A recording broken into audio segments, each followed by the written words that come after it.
안녕하십니까. 1과영득 최영득 원장입니다. 예비 고등학교 1학년들 참 연락이 많이 오는데요. 많이 긴장되죠. 이미 합격 결정이 난 친구도 있을 거고요. 아직 학교 배정이 나지 않은 친구들도 있을 거예요. 하지만 지금 모두 고등학교 1학년 어떻게 준비해야 되는지에 대한 고민은 똑같을 겁니다. 일단 컨설팅을 통해서 우리 친구의 진로와 지금 현재 역량 기준으로 어떻게 채우는지 고민하는 것이 가장 중요하긴 할 텐데요. 일단 대략적으로요.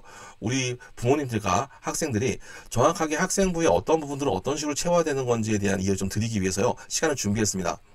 자, 먼저 이 부분을 이해하려면요. 우리 친구들이 2024학년도 이후 대입 공정성 강화 방안 때문에 학생부에 실리지만 미반영 항목들이 생겼다는 것을 생각하고 들어가야 됩니다. 무슨 뜻이냐면요. 학생부에는 미기재와 미반영이 있어요. 예를 들어서 외부 대회에 나갔던 것들, 이런 것들은요. 학생부에 애초에 기재가 되지 않습니다. 하지만 내부 수상을 했다거나 독서활동을 한 것은 학생부에 실리지만 미반영됩니다. 그래서 대학에서는 볼 수가 없는 항목들이 되는 거죠. 그래서 우리 친구들이 대학에 보일 수 있는 항목들을 전략적으로 사용하는 게 중요한데요. 대표적인 게 우리 부모님들과 우리 친구들이 가장 민감해하고 있는 교과 세특입니다.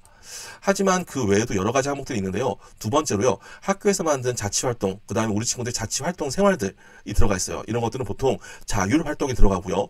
그리고 정규동아리 활동이 있습니다. 세 번째로요.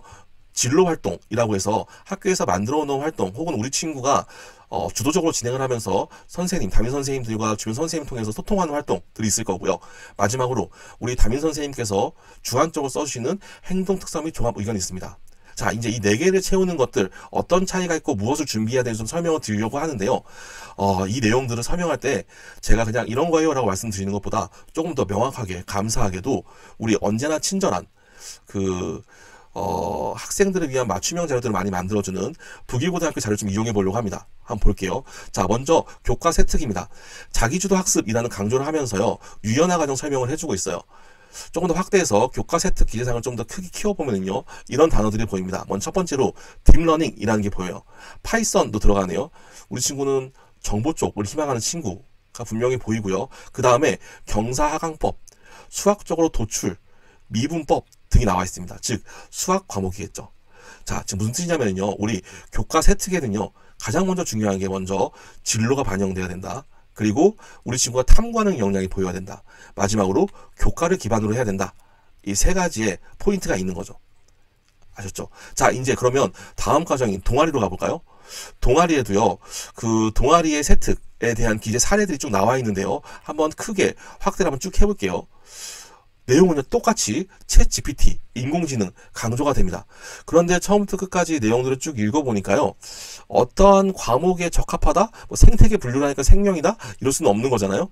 자, 오히려 반대로 내용을 보면서 느껴지는 거는요. 와, 고등학생이 이 정도까지 해도 되는 건가? 라는 느낌을 받는 이런 항목입니다.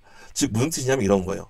우리가 교과 세특과 동아리의 세특의 차이는 진로를 기반으로 하고 탐구를 하는 것까지 똑같다라고 하면 교과 세특은 말씀드렸던 것처럼 교과 영역 그리고 우리 동아리 활동에서는 우리 친구가 정말 깊이 있는 심화 활동을 할 수 있다라는 거죠.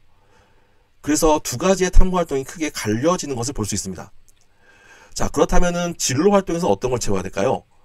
조금 더 진로 활동도 크게 확대해 보면요. 이런 내용이 보여요. 이런 강연 속에서 이런 것을 알게 돼서 이런 것을 추가로 찾아보았다 인 겁니다. 즉 진로 활동도요. 마찬가지로 앞선 두 활동처럼 진로를 기반하는 건 맞지만요. 그리고 탐구하는 것도 맞을 수 있어요. 하지만 정확한 문헌에 대한 이해 그리고 내가 배웠던 혹시 학교에서 진로를 위해서 나왔던 수업들이나 강연들에 대한 내용들에 대한 추가적인 학습을 하면서 본인의 자기 주도성, 본인의 학업 의지 등을 보여주는 게 중요하다라는 게 포인트입니다. 자, 이제 마지막이에요. 행동 특성 및 종합 의견입니다. 자, 행동 특성 및 종합 의견은요.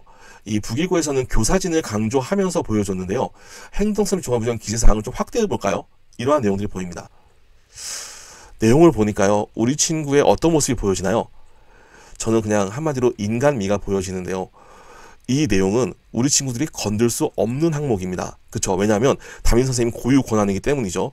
그런데 이 안에서 교직 생활이란 표현하고요. 그리고 늘 경청하고 존경하는 태도가 보여진다는 부분이라던가 즉 평상시에 학교에서 우리 친구가 어떠한 모습으로 생활했는지가 구체적으로 보여집니다. 즉 행동특성 및 종합 의견은요, 우리 친구가 교묘하게 효율적으로 효과적으로 건들 수 있는 부분이 아니고요, 학교 생활을 충실히 하는 친구들에게 주어지는 특혜입니다. 그래서 우리 친구들이 단순히 학교를 사용해야지 활용해야지만 생각하지 마시고요, 학교 생활 언제나 충실히 하고요, 좋은 학생으로서 성장하는 것이 중요합니다. 자, 고등학교 1학년 준비 너무 급하고 너무 단편적으로 공부만 해야 되겠다라고 생각하지 마시고요, 우리 친구들이 이 윈터 기간에 어떻게 학교 생활을 진행할 것인지에 대한 큰 그림을 그려보고요, 독서를 진행해 보면서 내 진로 역량을 키워나가는 거 추천드립니다. 모두 화이팅입니다.